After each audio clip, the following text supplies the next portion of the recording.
नमस्कार creativity with रश्मि को आपण समस्त को अनेक अनेक स्वागत। आज मुझे सेमी पटियाला पैंटर कटिंग आ स्टिचिंग करी से 2 मीटर कपड़ा नहीं। प्रथम आम कपड़ा को 4 फोल्ड करदे।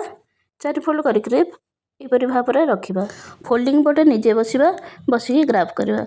ये मो ऊपर पट भी कपड़ा खोला रखी सीना कपड़ा टी एपट सेपट अच्छी सामान ना से ऊपर आड़ 1 इंच छाड़ी मुझे गोटे गार पकईदेली। से गार रू तल को आम लेंथ नहीं जावा। ये टोटाल लेंथ हूँ 34 इंच तार -6 इंच करवा अंटापटी तापर बड़का है 28 इंच।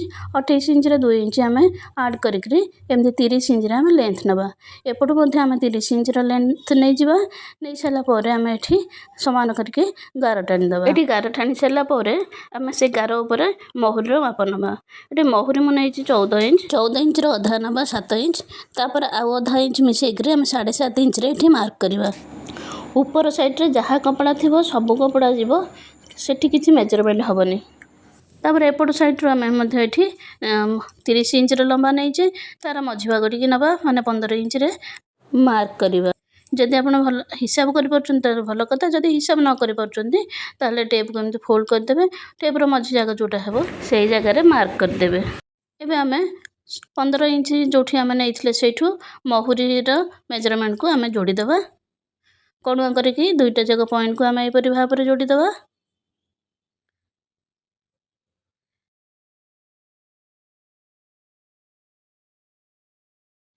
जोड़ी सारापर आम यू 10 इंच गोटे मेजरमेंट नवा।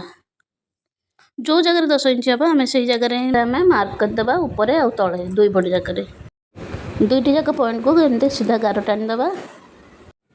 तापर ये गोटे राउंड शेप देदेबा। एबे आम कटिंग करदे।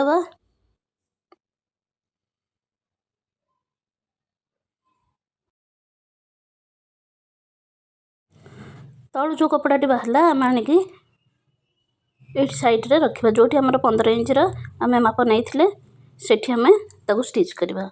एबे आम अंटा पट्टी काटिबा। अंटा पट्टी काटिबा प्रथम आम जो लेंथ नथिले मु लेंथ रू 6 इंच माइनस करी 6 इंच रे आ 4 इंच ऐड करवा करके एमती 10 इंच करवा। ये मुझे 4 इंच ऐड कली अंटा पट्टी 3 इंच आ तल पटू सिलाई करने 1 इंच आ तार वाइड घेरटा हूँ आमर हिप जहाँ थी हिप्रे आम आउ 10 इंच ऐड करवा। ये मोर हिप अच्छी 44 इंच आउ 10 इंच ऐड कले 54 इंच है। मत ये गोटे कपड़ा दरकार जार वाइड हूँ 54 इंच आउ लेंथ हूँ 10 इंच। कपड़ा टी 10 इंच लेंथ नहीं के मझू काटिदे। बर्तमान जो कपड़ाटी मो पाखे अच्छी तार वाइड हूँ 40 इंच ता साइड आम आउ खंडे कपड़ा नवा से 14 इंच गोटे कपड़ा काटि किंतु सिलाई मार्जिन मत 1 इंच दरकार से 15 इंच कपड़ा नेबी। नहीं सारिकी ये आम कटिंग करदे। देख 2 पट साइड भी सेम अच्छी 15 इंच यू कटिंग करदे। ये आमर अंटा पट्टीर कटिंग सरी जापर आमर ये बड़का कपड़ा गुड़िक काटिदे। ये गोड़ 2टा जाक अलग करदे। अलग करी आम कट पीस गुड़िक तो साइड रे रखिकी सिलाई करदे। यहपरी भाव में कट पीस आम साइड रे रहिबो। 4टी कट पीस बाहरी आम 2टी जाक गोड़े लगेबा देखिक लगेबा कोटा सीधा कोटा उल्टा। सीधा पट को सीधा पट रखिक आम स्टिच करवा। यू आम स्टिच करवा। एबे देखो मु साइड रे कट पीस गुड़िक लगे देइछि। लगेला परे पैन गोड़र वाइड अधिका हो जाइए। एबे आम 2टी जाक गोड़ को एकाठी जोड़ीदे। से मुझे भाव में गोटे पैंट गोड़ उपर आ गोटे गोड़ को पकई सीधा पट 2टी को भीतर पट को रखी आउ उल्टा पट को बाहर पट को रखी। यहीपरी भाव में आम रखिक गोटे पट साइड रू सीट सिलाई करदे। गोटे पट खोला रखा। एबे देखो गोटे पट साइड रे सीट को सिलाई कर देइछि। आर पटी खोला अच्छी। एबे देखो खोलिक देखे दूसरी मझीरू सीट को सिलाई कर देइछि। एबे आम पैंट को पुणी 4 फोल्ड करदे। 4 फोल्ड करके आम फोल्डिंग जगह गोटे चैक काटिदे।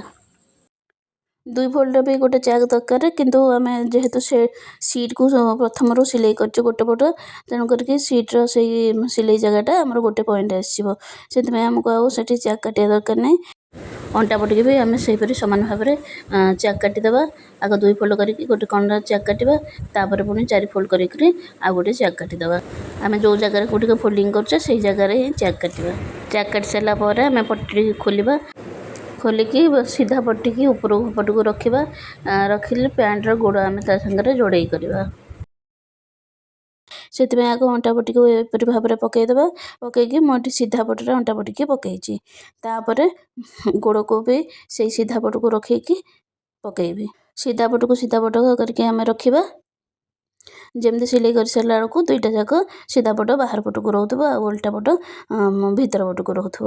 ଏପରି ଦେଖିକରି ଆମକୁ ପକାଇବାକୁ ପଡ଼ିବ କପଡ଼ା। ତାପରେ ଆମେ ଏବେ ଚ୍ୟାକ୍ କାଟିଛେ, କେମିତି ଚ୍ୟାକ୍ କାହିଁକି କାଟିଛେ ଆଉ କ'ଣ ତା'ର କାମ ଏଇଠି ଦେଖିବା। ପ୍ରଥମେ ଆମ ସାଇଡ଼କୁ ସାଇଡ଼ ରଖିଦେବା। ତାପରେ ଆମେ ଫାଷ୍ଟ ଚ୍ୟାକ୍ ଲଗାଇବା। ଅଣ୍ଟାର ଫାଷ୍ଟ ଚ୍ୟାକ୍ ଆଉ ଘେରର ଫାଷ୍ଟ ଚ୍ୟାକ୍ ଲଗାଇ ସାରିଲା ପରେ ଯାହା କପଡ଼ା ବଳକା ହେଲା ଆମେ ଏଇଠି ତାକୁ କୁଞ୍ଚ କରିବା। ତାପରେ ଆମେ ସେକେଣ୍ଡ ଚ୍ୟାକ୍କୁ ଯିବା। ସେହି ଏକାପରି ଆମେ ସେକେଣ୍ଡ ଚ୍ୟାକ୍ ଯୋଡ଼େଇବା। ସେକେଣ୍ଡ ଚ୍ୟାକ୍ ଅଣ୍ଟା ପଟିରେ କାଟିଛି, କିନ୍ତୁ ପ୍ୟାଣ୍ଟର ଯୋଡ଼େଇ ଜାଗାଟା ହେଉଛି ସେକେଣ୍ଡ, ମାନେ ଗୋଡ଼ର ଯେଉଁଟା ଯୋଡ଼େଇ ଜାଗା ସେଇଟା ହେଉଛି ସେକେଣ୍ଡ ଚ୍ୟାକ୍। ତ ଆମେ ଦୁଇଟା ଯାକ ଏକାଠି ରଖିବା, ଆଉ ବଳକା କପଡ଼ା ଗୁଡ଼ିକ ସେଇଠି କୁଞ୍ଚ କରିଦେବା। ଆଶା କରେ ଭିଡ଼ିଓଟି ହେଲ୍ପଫୁଲ୍ ହେବ। ଯଦି ଭିଡ଼ିଓଟି ଭଲ ଲାଗିଲା ତାହେଲେ ଭିଡ଼ିଓଟିକୁ ଲାଇକ୍ କରନ୍ତୁ। ଚ୍ୟାନେଲରେ ନୂଆ ଆସିଥିଲେ ଚ୍ୟାନେଲକୁ ସବସ୍କ୍ରାଇବ୍ କରନ୍ତୁ। ପାଖରେ ଥିବା ବେଲ୍ ଆଇକନ୍କୁ କ୍ଲିକ୍ କରନ୍ତୁ। ତାପରେ ତୃତୀୟ ଚ୍ୟାକ୍କୁ ଆମେ ତୃତୀୟ ଚ୍ୟାକ୍ ଆସିବା। ଅଣ୍ଟା ପଟିର ତୃତୀୟ ଚ୍ୟାକ୍ ଏଇଟା। ଗୋଡ଼ର ମଧ୍ୟ ତୃତୀୟ ଚ୍ୟାକ୍ ଟିକେ ଆଣିକି ତା ସାଙ୍ଗରେ ଆମେ ଲଗାଇବା। ଲଗାଇକି ସେଠି ପିନ୍ ମାରିଦେବା। ଅଲଗା କପଡ଼ା ଯେତକ ରହିଲା ଆମେ ତାକୁ ଏଠି କୁଞ୍ଚ କରିଦେବା। ଶେଷ ପଏଣ୍ଟ ବି ଆମେ ସେହିପରି ଭାବରେ ଯୋଡ଼େଇ ଦେବା। ବଳକା କପଡ଼ା ଯାକ ଯାହା ଥିବ ମଝିରେ ଆମେ କୁଞ୍ଚ କରିଦେବା। ଏବେ ମୁଁ ପୁଣି ଦେଖାଇ ଦେଉଛି। ଏବେ ଆମେ ପିନ୍ ମାରିଦେବା। ପ୍ରଥମରେ ମୁଁ ପିନ୍ ମାରିଦେଲି ଅଣ୍ଟା ପଟିକି ଆଉ ଘେରର ପ୍ରଥମ ପଏଣ୍ଟରେ। ତାପରେ ପ୍ରଥମ ଚ୍ୟାକ୍କୁ ଆମେ ଆସିଲେ ସେଠି ଗୋଟେ ପିନ୍ ମାରିଦେବା। ତାପରେ ମଝି ଚ୍ୟାକ୍କୁ ଆସିଲେ ମଝିରେ ବି ଦୁଇଟା ଯାକ ପଏଣ୍ଟ ଯୋଡ଼ିକି ପିନ୍ ମାରିଦେବା। ତାପରେ ତୃତୀୟ ଚ୍ୟାକ୍କୁ ବି ଆସିକି ସେହିପରି ପିନ୍ ମାରିଦେବା। ପୁଣି ଲାଷ୍ଟକୁ ଯାଇକି ଏଠି ପିନ୍ ମାରିଦେବା। ପିନ୍ ମାରିଦେଲେ କ'ଣ ଆମର ଆଉ କପଡ଼ା ଏପଟ ସେପଟ ହେବନି, ଆମକୁ ସିଲେଇ କରିବାକୁ ସୁବିଧା ହେବ। ବଳକା କପଡ଼ା ଗୁଡ଼ିକ ଆମେ ଏପରି ଭାବରେ କୁଞ୍ଚ କରିକି ସିଲେଇ କରିଦେବା। ଷ୍ଟିଚ୍ କରିସାରିଲା ପରେ ଏବେ ଆମେ ମହୁରୀ କରିବା। ମହୁରୀ କେମିତି 2 ଫୋଲ୍ଡ କରିଦେବା। କରିକି ଏଠି ସିଲେଇ ପକାଇଦେବା। ଯଦି ବକ୍ରମ ପଟି ଲଗାଇବାକୁ ଚାହୁଁଛନ୍ତି ଏଠି ବକ୍ରମ ପଟି ଦେଇକରି ମହୁରୀ ସିଲେଇ କରିପାରିବେ। ମୁଁ ଏଠି ପ୍ଲେନ୍ ରଖିଛି, ବକ୍ରମ ପଟି ଦେଇନି। ଦୁଇଟି ଯାକ ମହୁରୀ ଆମେ ଫୋଲ୍ଡ କରିବା। ଆମେ ପ୍ରଥମରୁ 2 ଇଞ୍ଚର କପଡ଼ା ରଖିଥିଲେ, 1.5 ଇଞ୍ଚ ରଖିଛୁ ମହୁରୀ ଫୋଲ୍ଡିଂ ପାଇଁ, ଆଉ 1/2 ଇଞ୍ଚ ରଖିଥିଲେ ଅଣ୍ଟାରେ ସିଲେଇ କରିବା ପାଇଁକା, ଅଣ୍ଟାର ଯୋଡ଼େଇ ପାଇଁକା।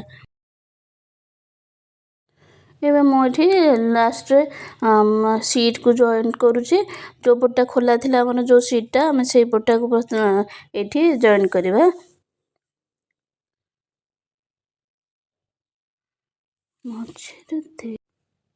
ସାଇଡ଼କୁ ସାଇଡ଼ ଏମିତି ରଖିବା।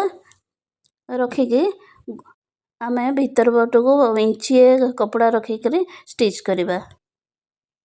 ଏଠି ମୁଁ ସେଇ ଅନୁସାରେ ଗାର ପକାଇଛି। ଉପର ଆଡ଼ୁ ଆମେ ପ୍ରଥମେ 1/2 ଇଞ୍ଚର ଗୋଟେ ଷ୍ଟିଚ୍ ପକାଇଦେବା। ତାପରେ ମଝିରେ 1 ଇଞ୍ଚର ଗ୍ୟାପ୍ ରଖିଦେବା। ତାପରେ ପୁଣି ତଳକୁ ଆମେ ସିଲେଇ କରିକି ଆଣିବା।